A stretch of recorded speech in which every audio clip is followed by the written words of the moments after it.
You also mentioned that they see about 8 to 10 projects and maybe one might work out. From your experience, what separates that one from the rest? Usually, as they go around. So, I mean, so once again, like I covered, established companies before, so I was always about numbers, earnings growth. A lot of times when you have negative growth, then it's like, it's triggered for, am I viewing this company wrong? But when I came into Blockwater, one thing I noticed is that there's no real numbers to work with.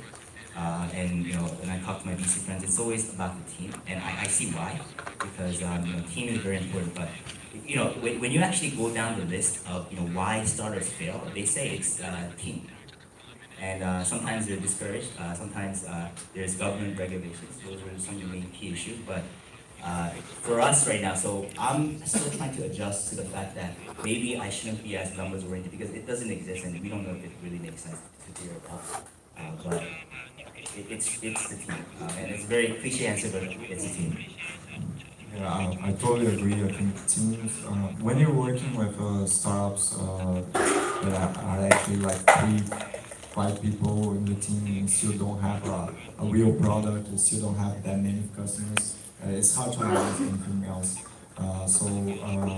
Analyzing the team, understand if the team is motivated, if the team works well together, and understand if they are people to do that, that's really important. The other thing that I would add is the market. Because if you have a great team in a poor market, you won't have a good company. But if you have a great team doing something real, solving a real problem in a great market, that's the right combination. But even though it's hard, because as you mentioned, it's a numbers game. The VC is different than like a stock exchange, a stock market, because you're betting on numbers. So you got a portfolio of 10 to have 8 to fail, 1 or 2 to return investment of the whole portfolio. So it's a different game. Yeah. So 2 team so far, team.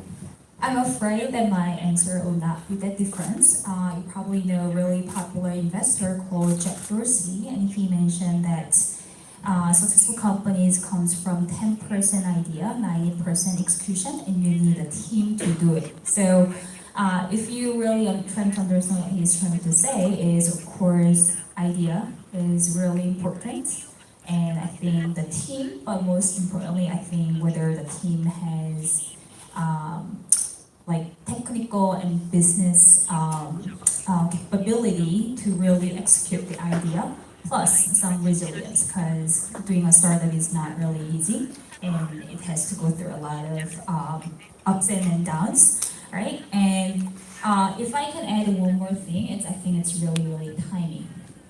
So a lot of company probably, so even like for example right now with the blockchain, if you right now are trying to do like let's say layer one public blockchain ICO, it might be hard to get a lot of funding just because right now a lot of investors start recognizing that the market is already too saturated. It means from even our perspective, we have invested in more than 10 layer one public blockchain, and we know that there are not gonna be like hundreds of layer one, right? There are gonna be only a few who are gonna really do well, and we are not like investors do not really have a strong appetite to invest in layer one, for example. But this is not only for blockchain. Going back to like traditional startup world as well, I think timing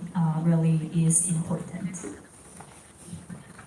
I think there's two ways to look at the investment issue.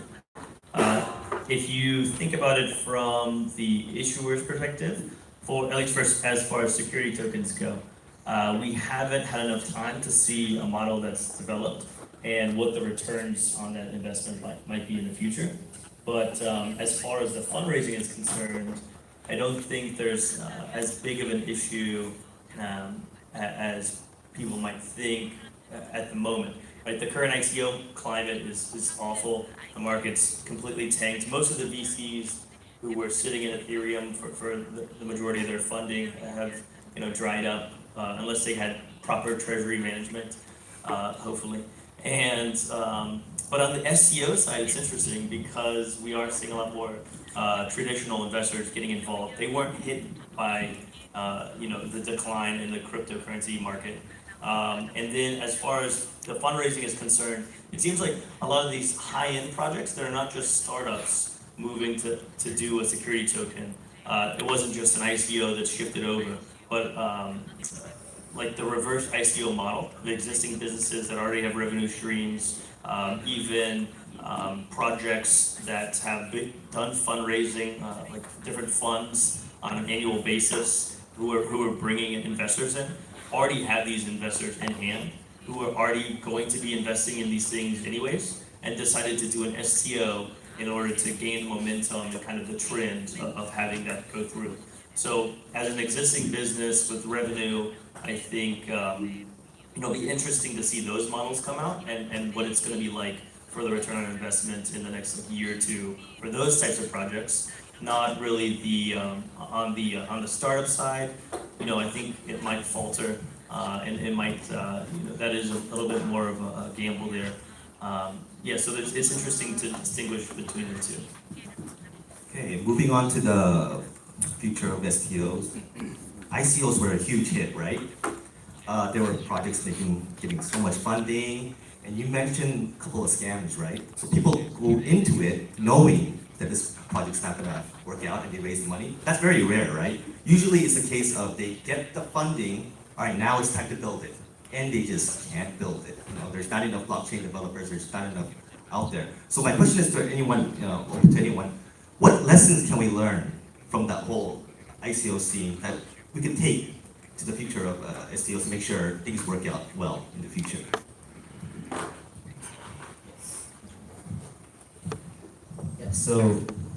I mean, as I mentioned during the presentation, I think so liquidity is good, but I think too much easy liquidity is what drove ICO. As I mentioned, these are startups. They're not, these aren't, sometimes they have serial entrepreneurs who are heads, but a lot of times these are really, we meet like at least 10 projects a week, and a lot of them they're smart young kids doing a business. So if they went to the traditional VC route, I think they would have either gotten funding or not. I don't know, but I think a lot of the projects, the ICOs that came up last year, they would not have gotten funding. So the fact that we're moving to an STO market right now, where if they go to the 506C Reg D regulation, then it's only to accredited investors. And so I think liquidity relative to typical VC funding will be higher, but it'll be less than the ICO market. I think that's actually a good start. Do you think the ICO market is pretty much dead? Are investors just done with ICOs in general?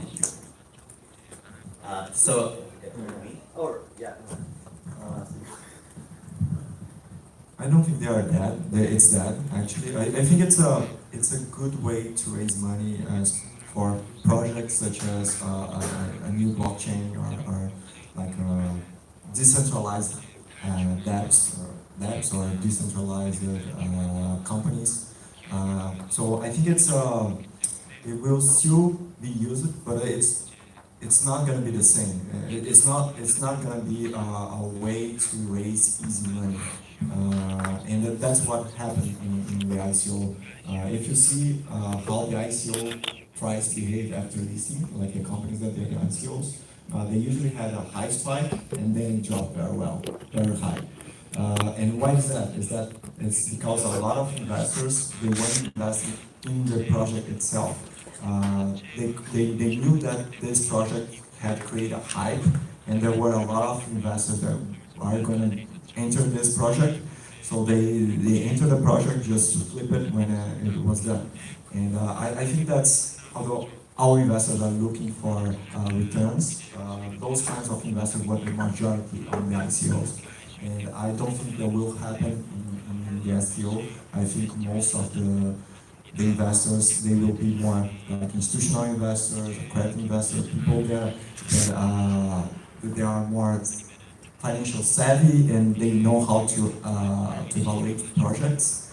and there will be really projects to be analyzed. It's not like a white paper that you don't have like a product, you don't have a real asset behind it. So I think it's going to be a really big difference. Yeah, I think like right now the whole